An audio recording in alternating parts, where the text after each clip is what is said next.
이 사고로 현재까지 9명이 사망한 걸로 지금 파악되고 있고요. 8명이 뭐 중상을 입었다는 소식까지 알려지고 있습니다. 자, 그럼 현장에 나가 있는 취재 기자 연결해서 자세한 상황 좀 얘기해 보겠습니다. 자, 정태진 기자, 지금 현장 상황이 어떻게 되고 있습니다. 어떻게 되고 있는지 좀 전해주세요. 네, 저는 지금 광주 붕괴 사고 현장에 나와 있습니다. 보시는 것처럼 현장은 굉장히 처참한 모습인데요. 왕복 6차선 도로를 덮친 건물의 잔해는 어느 정도 정리가 됐지만 일부 도로는 여전히 통제되고 있고 출근길이 본격적으로 시작되면서 교통체증이 심해지고 있습니다. 철거 공사 중이던 5층짜리 건물이 갑자기 무너져 내린 붕괴 사고는 어제 오후 4시 20분쯤 시작됐습니다. 당시 CCTV 영상을 살펴보면 철거 중이던 건물이 바로 앞에 위치한 버스 정류장 쪽으로 순식간에 무너지면서 정차해 있던 시내버스를 그대로 덮쳤는데요. 이 사고로 버스 안에 타고 있던 17명이 그대로 매몰된 뒤 승객 9명이 숨지고 8명이 중상을 입었습니다. 사망자 중 대부분이 60대 고령으로 만 17세 고등학생도 참변을 당한 것으로 확인됐고 철거 공사 작업자와 보행자의 피해는 없는 것으로 파악됐습니다.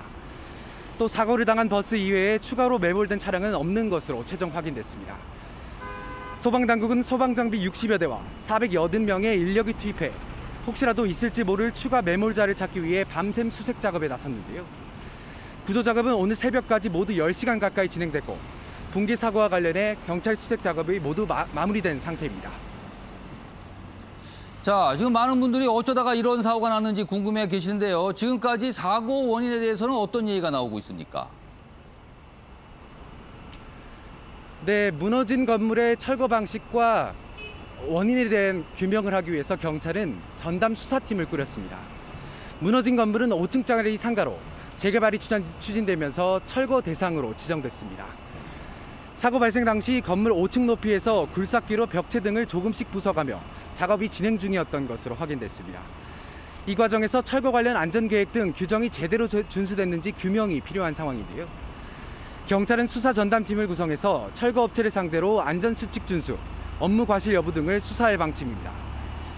정부는 광주시가 건물 해체 허가는 제대로 했는지 등을 조사하고 경찰과 소방당국, 국가수 등은 오늘 오후 1시부터 합동 감식에 나설 예정입니다.